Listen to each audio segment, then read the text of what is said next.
দেখবেন একই মনুষ্য শরীর পেয়েছি, একই চন্দ্র সূর্য, একই আলো বাতাস পেয়েছি, কারো পতন হচ্ছে, কারো উদ্ধার হচ্ছে কেন?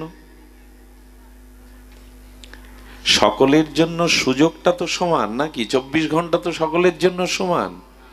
গীতা আপনার জন্য আমার জন্য না, এমন কি? সকলের জন্য সব ব্যবস্থা যদি সমান হয়, কেউ উদ্ধার হচ্ছে, কারো পতন হচ্ছে কেন? এই শরীর, মন এবং বাক্য, এই শরীর মন বাক্য দ্বারা যদি সে যথাযথ শাস্ত্রীয় আর সাধুগুরুর নির্দেশিত পথে এটি ক্রিয়াশীল রাখে, তখন এই মন বাক্য শরীর দ্বারা সে ভগবৎ প্রাপ্তি করতে পারে।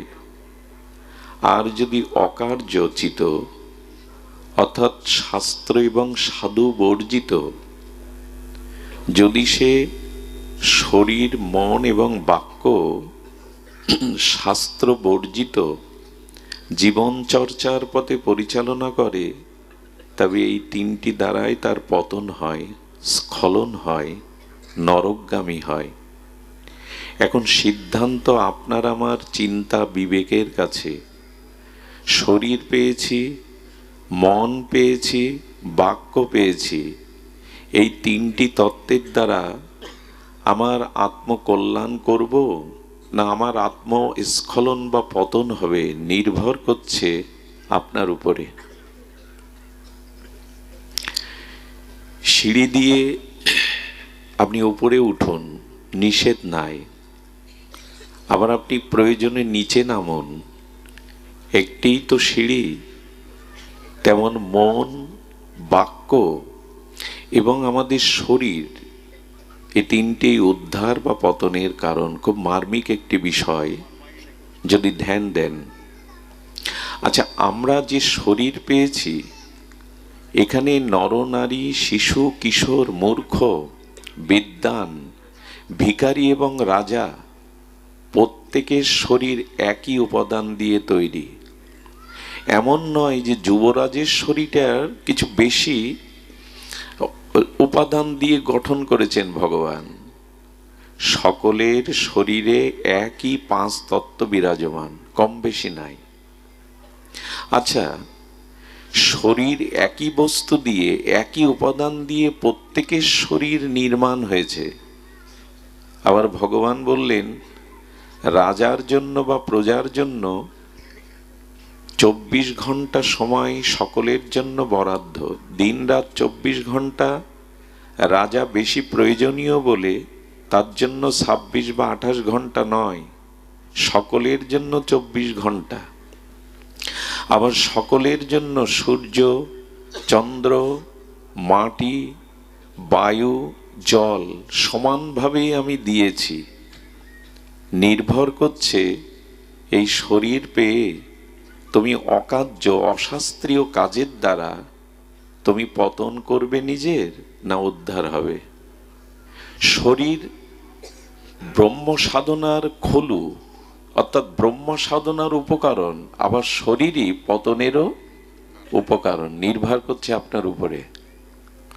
দেখবেন একই মনুষ্য শরীর পেয়েছি, একই চন্দ্র সূর্য, একই আলো বাতাস পেয়েছি, কারো পতন হচ্ছে, কারো উদ্ধার হচ্ছে কেন? সকলের জন্য সুযোগটা তো সমান নাকি? 24 ঘন্টা তো সকলের জন্য সমান। গীতা আপনার জন্য আমার জন্য না, এমন কি? সকলের জন্য সব ব্যবস্থা যদি সমান হয়, কেউ উদ্ধার হচ্ছে, কারো পতন হচ্ছে কেন? এর কারণ এই শরীর, বাক্য এবং মন আমরা অশাস্ত্রীয় কাজে যদি নিয়োগ করি, তাহলে এর দ্বারাই আমাদের পতন হবে। আর যদি শাস্ত্রীয় বা গুরু আনুগত্য নিয়ে, সাধু আনুগত্য নিয়ে এই তিনটে ক্রিয়া পরিচালনা করি, তবে আপনি দেবতাদেরও ঊর্ধ্বে উঠতে পারবেন। নির্ভর করছে আপনার চিন্তা চেতনা মনের উপরে। শরীরটাকে কাজে লাগান। এখন তো এখন তো গৃহে আপনি আস্বাদ্য চর্বচেষ্য লেজ্জ পেয়ে আর সারাদিনের কর্মক্লান্ত শরীরটা বিশ্রাম নিতে পারতেন, আহারাদি করে বিনোদনমূলক অনুষ্ঠান দেখতে পারতেন, পরিবারের সকলকে নিয়ে গল্পগুজব করতে পারতেন, কিন্তু আপনারা তা করেননি। কারণ জেনেছেন একটা বৃষ্টির বিন্দু পৃথিবীতে পড়লে তার স্থায়িত্ব খুব বেশিক্ষণ থাকে না। একটি বৃষ্টির বিন্দুর মতো আমাদেরও আয়ু কখন ফোরাবে জানি না। এজন্য শরীরটাকে কাজে লাগাতে হবে, ভজনে, সাধু সঙ্গে। এই জন্য এসেছেন আপনারা। তো একই শরীর, কেউ পাশে থেকেও সে এখন জাগতিক প্রাকৃত দেহ সুখ ভোগ করছে, আর কেউ আপনারা মাটিতে বসে সাধুগুরুর চরণ ধুলি মাখছেন। নির্ভর করছে এই শরীরটাকে আপনি কি কাজে লাগাবেন। দ্বিতীয় বাকি থাকলো বাক্য। দেখুন, এই যে শব্দ, একে বলে ব্রহ্ম। শব্দ, খুব ধ্যান দিন, শব্দ ব্রহ্ম। এখানে যেন থাকে না শব্দ। আচ্ছা, একটি শব্দের দ্বারা বিধ্বংসী, লোকক্ষয়ী, রক্তক্ষয়, যুদ্ধ বাঁধতে পারে, আবার একটি শব্দের দ্বারা পৃথিবীতে যুদ্ধ থেমে গিয়ে শান্তি প্রতিষ্ঠা হতে পারে, বাক্যের দ্বারা। এদিকে ধ্যান দিন, চরণধুলি পরে নিবেন, এদিকে ধ্যান দিন। কি হয়েছে? একটি বাক্যের দ্বারা লোকক্ষয় এবং ভয়ানক যুদ্ধ সংগঠিত হতে পারে, আবার এই বাক্যের দ্বারা শান্তি প্রতিষ্ঠা হতে পারে। শব্দ ব্রহ্ম, পরম ব্রহ্মকে নিষ্ণাত হলে পরম ব্রহ্ম পাওয়া যায়। আবার এই শব্দ দ্বারা যদি অশাস্ত্রীয় শব্দ আপনি প্রয়োগ করেন, তাহলে এই শব্দের দ্বারাই আপনার অধঃপতন নিশ্চিত হতে পারে। কেমন জানেন? কুরুক্ষেত্রের এত বড় ভয়ানক লোকক্ষয়, রক্তের বন্যা বয়ে গিয়েছিল শুধু একটা শব্দের কারণে। এই জন্য মুখের বাক্যগুলো খুব হিসাব করে প্রয়োগ করতে হবে। দুর্যোধন ভগবান শ্রীকৃষ্ণকেই বলেছিল, কথাটি আপনাদের জানা, বিনা যুদ্ধে সুচাগ্র মেদিনী। এই কথাটাই কুরুক্ষেত্রের যুদ্ধ বাঁধিয়ে দিল। শ্রীকৃষ্ণ সন্ধি বা শান্তির প্রস্তাব নিয়ে গিয়েছিলেন, কিন্তু বলেছিল বিনা যুদ্ধে আমি ছুঁচের অগ্রে, মেদিনী মানে মাটি। ভগবান কৃষ্ণ বললেন, গ্যাংগ্রিন আঙুলে হলে অপারেশন করতে হবে, তাহলে পুরো শরীর নষ্ট হয়ে যাবে। দুর্যোধনের এই একটা বাক্যেই শতভাই হারালো, তাদের ভাতৃবধূগণ বিধবা হলো, রক্তের গঙ্গা বয়ে গেল। কুরুক্ষেত্রের এই বিধ্বংসী ভয়ানক লোকক্ষয় পৃথিবীতে এর মতো আর হয়নি, একটা বাক্যের দ্বারা। তেমনি আপনার মুখের একটা কথার দ্বারা ভক্তি চলে গিয়ে অপরাধে আপনার পতন হতে পারে, জীবন বিধ্বংসী হতে পারে। এই জন্য ঠাকুর মশাই বলেছেন, প্রয়োজন ছাড়া আন কথা মুখে বলবেন না। 10টা আন কথা বললে তার মধ্যে 2-4টি অপরাধমূলক পরনিন্দা, সাধুনিন্দা এসে যাবে, যার দ্বারা আপনার ভজনে বিঘাতক হয়ে অন্তরায় হয়ে যেতে পারে।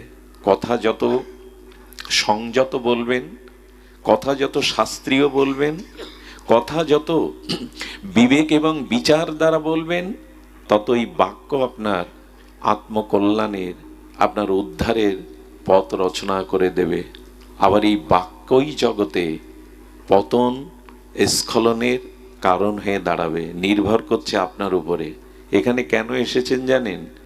নিজের আত্মকল্যাণের জন্য এই মহাজন বাণী, ভাগবত গীতার চিন্ময় বাণী, সাধু মহতের অনুভব বেদ্য ভজন অনুভূতির রসে এই বাণীগুলো ধারণ করার জন্য, বিবেককে জাগানোর জন্য। একটি কথায়, মন্থরার একটি কথায় অযোধ্যাকে আগুন লাগিয়ে দিল। দশরথের মৃত্যুর কারণ হলো ভগবানকে বনবাসে যেতে হলো, কৈকেয়ী, সুমিত্রা, কৌশল্যাকে বিধবা হতে হলো শুধু মন্থরার একটি কথায়। আমরা কি বলি? কথা হিসাব করে বলি? ঠাকুরমশাই বললেন, পারমার্থিক কথা ছাড়া যেটুকু প্রয়োজন সেটুকুই বলো।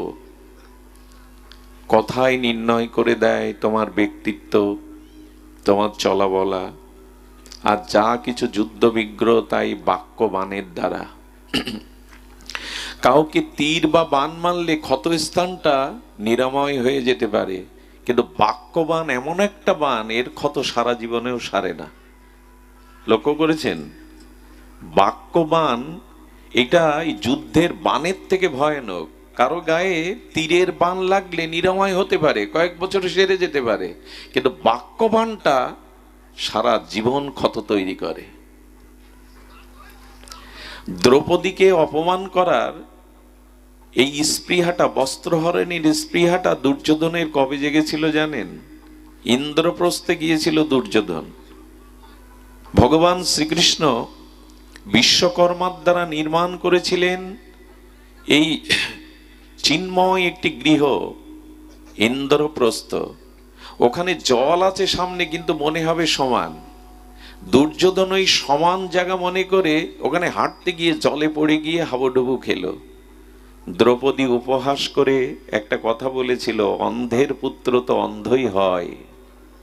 দুর্যোধন মনে মনে প্রতিজ্ঞা করেছিল, সময় এলে প্রতিশোধ আমি তোমার বস্ত্রহরণের দ্বারা নেব। বাক্যকে সংযত করে বলুন, বাক্যটাকে নিয়ন্ত্রণ করে বলুন, তাহলে জীবনের কল্যাণের পথ রচনা হবে। বলছেন ভগবান, শরীর ও বাক মন অভিত। শরীর, বাক্য এবং মন, এই তিনটি যদি শাস্ত্রীয় অনুকূল্যে ব্যবহার করতে পারো, তোমার উদ্ধার নিশ্চিত, তোমার কল্যাণ নিশ্চিত। তুমি দেবতাদেরও বরেণ্য আসন পেতে পারো। কিন্তু শরীর, বাক্য, মন যদি অশাস্ত্রীয় প্রয়োগ করো জীবনে, তোমার অধঃপতন পশুদের থেকে নিচে নেমে যাবে।